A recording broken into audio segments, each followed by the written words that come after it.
চলছিল 2007 বিশ্বকাপ টুর্নামেন্ট চলাকালীন ক্রিকেট বিশ্ব তোলপাড় করে দিয়েছিল বব উলমারের মৃত্যু। 17 মার্চ নবাগত আয়ারল্যান্ডের কাছে হেরেছিল পাকিস্তান। বিশ্বমঞ্চে আয়ারল্যান্ডের কাছে পাকিস্তানের লজ্জার হারের কয়েক ঘন্টার মধ্যেই পাক কোচ বব উলমারের মৃতদেহ উদ্ধার হয় টিম হোটেলের তার রুমের বাথরুম থেকে।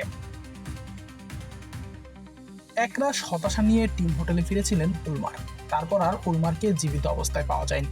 18 মার্চ পেগাসাস হোটেল কর্মী বার্নিস যখন 374 নম্বর রুমের বাথরুম থেকে উলমারকে উদ্ধার করলেন, তখন তিনি তাকে নগ্ন অবস্থায় পেলেন।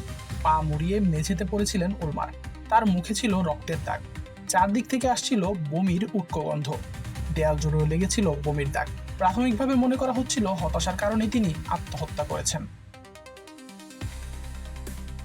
উলমারের মৃত্যু নিয়ে রহস্য কম ছিল না। বলা হয় পাকিস্তান ক্রিকেটে জুয়ারিদের যোগসাজশের ব্যাপারে কোনো গোপন তথ্য জানতে পেরেছিলেন বব। এর জেরেই কি প্রাণ হারাতে হয়েছিল ববকে? উত্তরটা এখনো অজানা। বব উলমার সুস্থ ছিলেন না। সেই সময় টাইপ 2 ডায়াবেটিসে ভুগছিলেন বব। আইরিশদের বিরুদ্ধে বিশ্বকাপে অপ্রত্যাশিত হারের পর মুষড়েও পড়েছিলেন।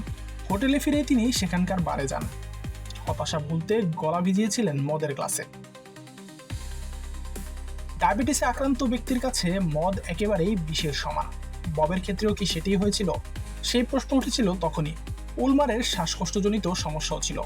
একাধিক রিপোর্টে উল্লেখ করা হয় হতাশা থেকেই অতিরিক্ত মদ্যপান করে বসেন তিনি।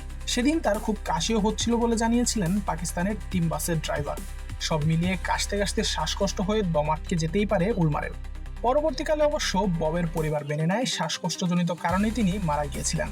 বব না ফেরার দেশে পাড়ি জমিয়েছেন প্রায় 18 বছর হলো। তার মৃত্যু রহস্যেরও এখনো কোনো কুলকিনারা হয়নি। আশিকুর রহমান শান্ত, ডি স্পোর্টস।